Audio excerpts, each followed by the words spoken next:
All right. So what I'll do is I'll start recording. I'll wait about 10 seconds and then I'll go into my, well, thank you, Robert. Thank you for joining the Hero's Journey on my podcast. And then we'll just go into it. And then again, the questions aren't, set in stone. It's just a template. And I see you have your points you want to bring up, and we'll go as long as you want to go. Okay. Even if it's do I need 2 to hours. get closer, or is it? It's up to I don't know. I can't hear it, so I don't know. Oh, right. I found that it's better to maybe a little closer wouldn't hurt. But the thing we have to be careful. See, I got to get new mic stands because these pick up every single thing. Okay. So we have to be careful. And I do it all the time myself. You have to be careful about doing this. The table. Yeah, Okay. or even touching it. So. Okay, gotcha. Again, no, it's a learning process. I get it. Right?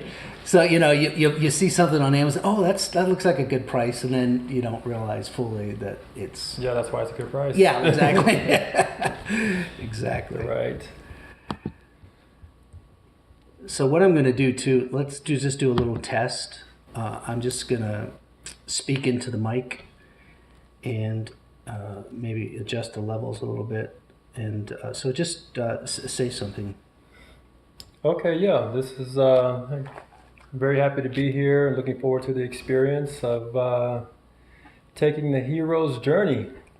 Well, you certainly have been on a hero's journey. There is no, if there's you're like, they should have your picture in the dictionary for the hero's journey. Wow. All right, let me check that. Okay.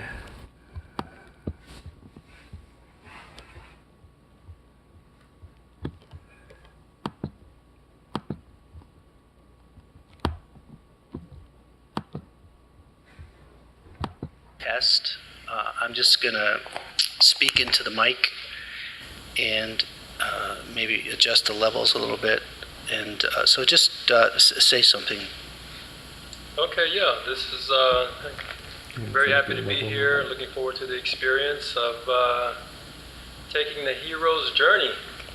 Well, you certainly have been on a hero's journey. There is no, if there's you're like, they should have your picture in the dictionary for the hero's journey. Wow. All right, let me. Okay. So I got to do a little more gain on yours. Okay.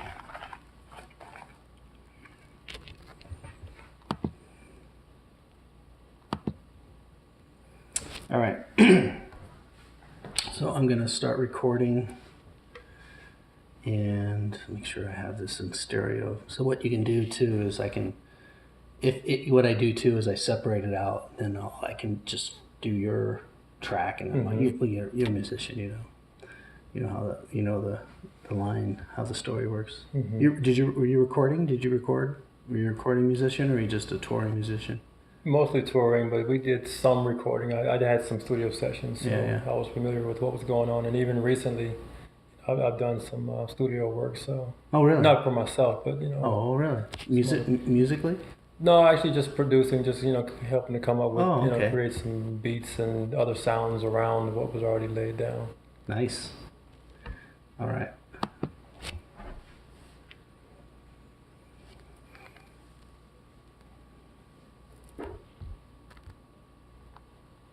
Questions.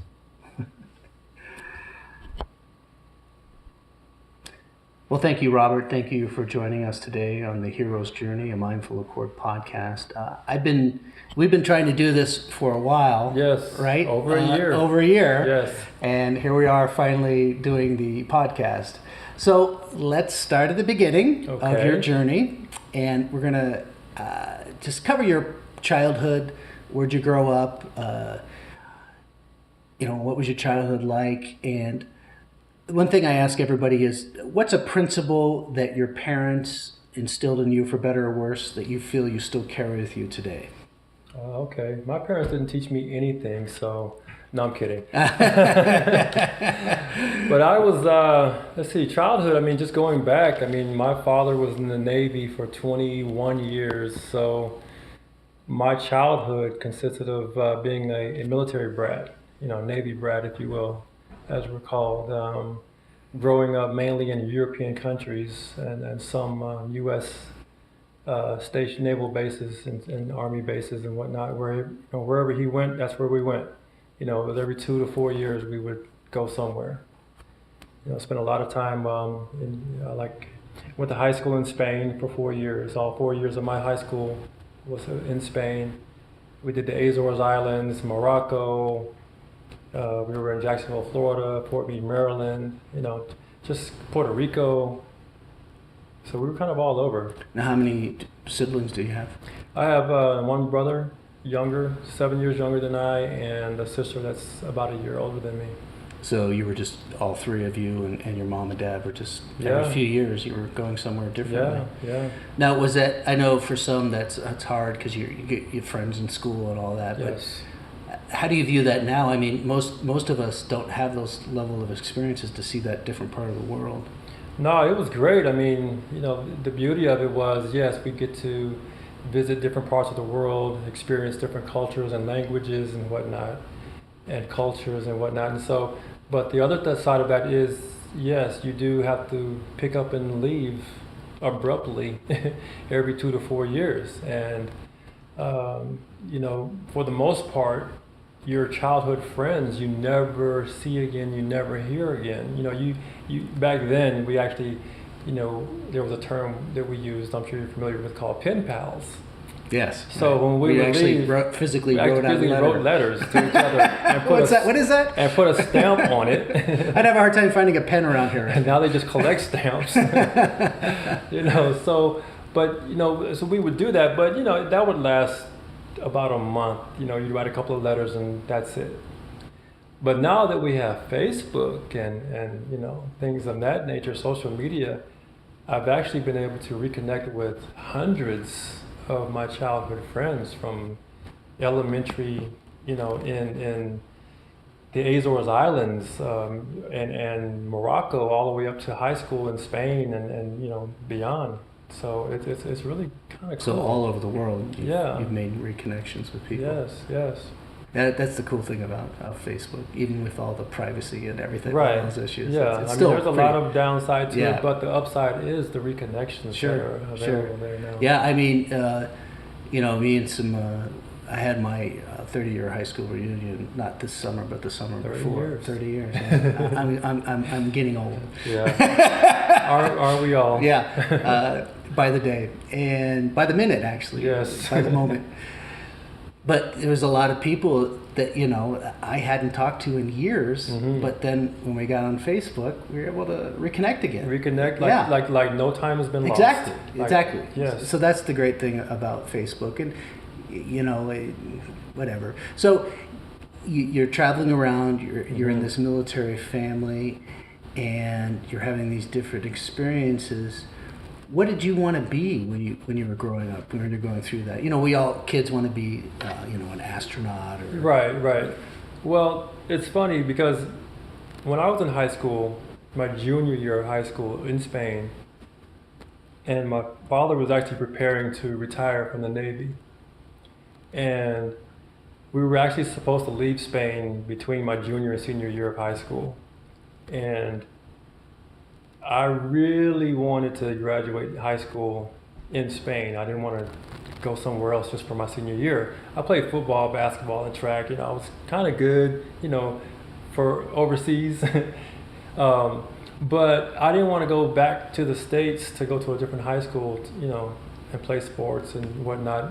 Plus, I was a musician and had some things going there. I just didn't leave. So he actually extended for a year, so I could actually graduate in Spain. And from there, just we just I graduated and went to back to Mississippi, where we're from, and went to college there. So what did you want to be, a musician? And what I wanted to be was, the background, of course, was military, Navy. So I actually had gotten accepted to the Naval Academy. Oh, that's big. But in a long emotional discussion with my father about military service and the requirements and the demands of it, I decided not to. I decided just to go back to Mississippi and go to school. I went to Jackson State University and pursued business and music instead. Oh, okay. Yeah. And you got a degree in business. Yeah, and music? business marketing with the music minor. So you were a musician, but you didn't. You wanted to play, or you wanted to be in the business side of the music industry? No, well, in the beginning, it was going to be more so business. I wanted to be like a, talent manager, agent, something. Not sure, just wherever it led me to go. But then, once I got to Jackson State and participated in the marching band, the sonic boom of the South, it just became just a phenomenal experience, and I didn't want to put that down. So I actually got pretty good on the saxophone, and a couple of years into that, we actually put a band together and started performing and gigging around Mississippi, Tennessee, Alabama, Louisiana, and it started to be a lot of fun, and that actually became my career for quite a few years. How would you describe the life of a musician? I heard a joke once. A friend of mine that was a professional musician said, I'm going to screw it up. I'll have to. What do you call a musician without a girlfriend? Homeless. Oh, hey, but trust me, that has so much truth. So there's a lot of. I mean, you're not making a ton of money, right? As a traveling musician? No, Musician? we were making enough to, eat, drink, and gas money, Right. and have fun with it. There we had some opportunities to where, we shoulda, coulda, woulda, done some things, and possibly gotten a recording contract and all this, that, and the other. But, it didn't work out that way, and it's all good now. But, Right. it was kind of frustrating back then. But, that life of a musician, there's so many things that I could tell you, but then there's so many things that I can't tell you either. That I just don't need to repeat. Did you really do that? Like, yeah. Oh, really? Yeah. So what genre did you play in? It was R&B, funk, Okay. mainly, and then depending on the gig, we would throw in some jazz or even some rock and roll from time to time. So whatever the money dictated, that's what we did. Sure. And what kind of music did you like? What was your favorite kind of music? My R&B funk was definitely my style, still is. Who would you say were your influences? Influences back then, Cameo, Prince, Morris Day and the Time, those were my go-tos. Well, it was very popular at the time, yeah. Oh yeah. Yeah, right around Purple Rain. Yes. I went to the 1985 New Orleans Superdome Purple Rain concert. Oh, you did? Best concert ever. Well, I saw him a few years ago when he did his big reunion thing. Yeah. And that was awesome. Yeah, I mean, it's just a really phenomenal, incredible. just a great musician and entertainer, and overall, good guy. Yeah. He had it all. He was basically really had it into all. He even had the eccentricity and the weirdness and all that. You had it all, right? You had it all. Exactly. Yeah. So you were a musician. When did you decide to stop doing that?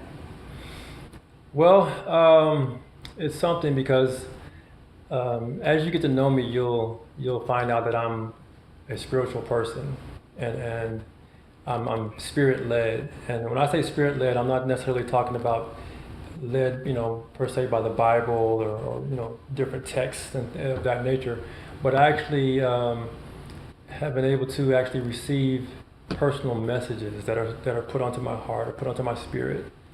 And towards the latter part of my career as a musician, I woke up one day and was looking in the mirror after a long, hard night of gigging and drinking and all the stuff that you do in that lifestyle. And I looked in the mirror and something spoke to me and said, if you keep going the way you're going, living the lifestyle that you're living, you will be dead in a year. It was that hardcore? It was that abrupt. It was that. Hard drugs or just the normal? No, it wasn't necessarily that. It was just I wasn't hardly getting any sleep, and I was just all in, just for the lifestyle of it. Just, I did more drinking than anything. Right. And and so when I received that, when that message was put on my heart, I kind of thought about it for a minute. I contemplated, like, I don't want to, this is fun. This is easy. This is cool. People love me out here. And so I didn't want to give that up. But then, after a while, it was like, you know what? I could actually feel my body telling me, yes, hey, I can't do this much longer. And this is after how many years of doing this? This was actually like hard gigging, like, really hitting the road for like 6 years. 6 years. Yeah. So how do these guys do it year after year after year? They just don't have that lifestyle, you think, or? Well, some of them don't have the lifestyle, but you can also look at, some of these musicians and people in the industry. They don't have the best health. Right. Right. And that's the reason why. I mean, my doctors even, had concern that the amount of drinking of alcohol that I did affected my liver, which affected my immune system, and my body was not able to fight off the cancer. Right. In the beginning stages, so it's I'm glad that I did walk away from it, and it was an abrupt, I just stopped. I just quit. And what'd you do? Well, I was, I love the entertainment capacity of it, so I actually started modeling and acting, and I was in Jackson, Mississippi, and that wasn't the best market to do that, so I did some things there, and then went to Memphis for a little while, and then I was actually on my way to Atlanta. I was supposed to be relocating to Atlanta, like within the next 2 weeks at that time, and I actually met who is now my wife. I met my wife at a wedding. Oh. No, yeah, she was in town in Mississippi for a wedding, and I met her, and I went to Phoenix to visit her instead, and never went back.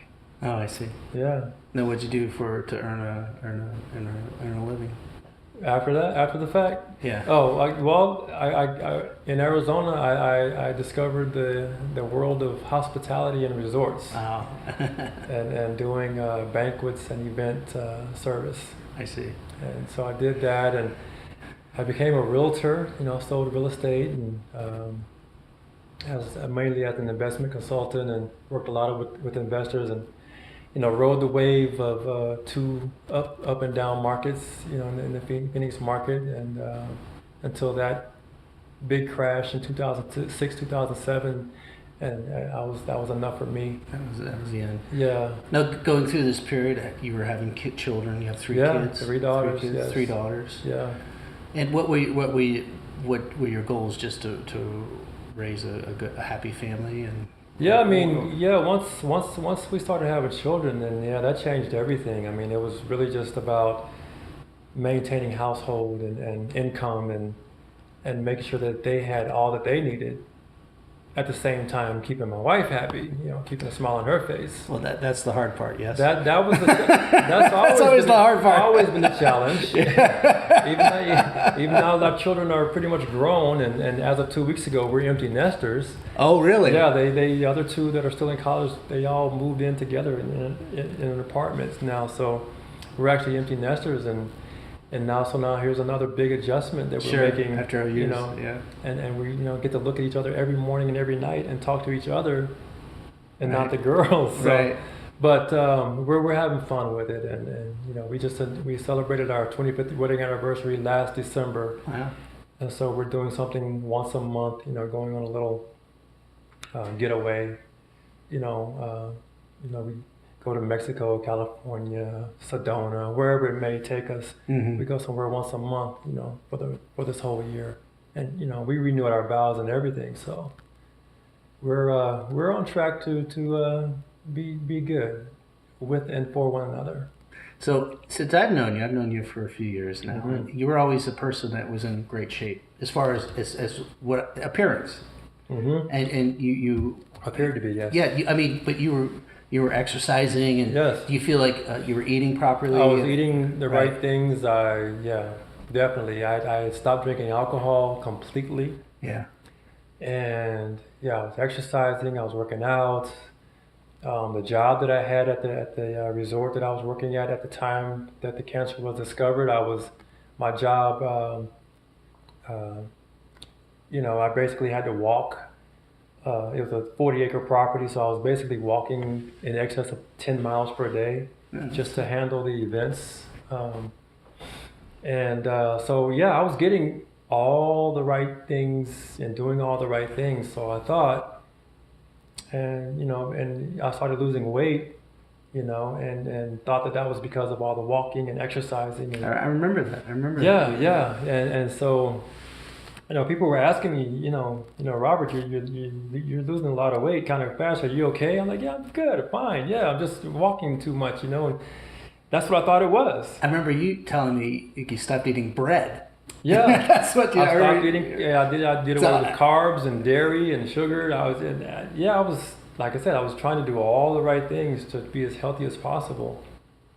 And it's something because when I was finally diagnosed, one of the things that my surgeon that actually did the surgeries on me said was one of the main reasons that he agreed to do the surgery was because of I was so healthy and so strong otherwise. Yeah. Because outside of the cancer that was in my body, blood, urine, heart, everything else was top-notch condition. Right. And super strong. And he's like, if you would have been 5 years older or, in a frail state, he wouldn't have done it. But you were having some stomach problems, yes? Yes, for years I was having stomach problems, bloating, pains, and whatnot. And Now, were you a person that regularly went for checkups, or were you like a lot of guys that don't go to the doctor? I was one of those guys that never Oh. went for checkups. Mm. I just didn't. I mean, up until the time that I finally was convinced by my wife to go see a doctor, I don't even remember the last time that I had gone to a doctor. That's how long it had been. Not getting blood work or anything like nothing. that? Right. Nothing. I was healthy. Right. So I had no reason to go to the doctor. But the stomach problems weren't enough to be a concern for you? Here's the thing, the stomach problems and the pains and whatnot, I just chalk those up as I'm getting older. That's what happens when you get older. Because I used to hear my grandparents say, yeah, you eat hot sauce on everything, but wait till you get older, you're not going to be able to do all that. Like, yeah, whatever. And I thought, oh, well, maybe they were right. So I just chalked it up as getting older, and you just start feeling pains, and you start getting a beer gut, and even though I wasn't drinking beer. Right. Yeah, so I thought I was doing the right things. So what made you finally go visit the doctor? Well, it got to a point to where, again, I lost so much weight. I mean, my normal weight was around 225 pounds. I'm 6'4". Normal weight is around 220, 225. And I looked up one day and I weighed 185 pounds, like within 6 months. So that's significant. Yeah, that's a lot of weight to lose without trying.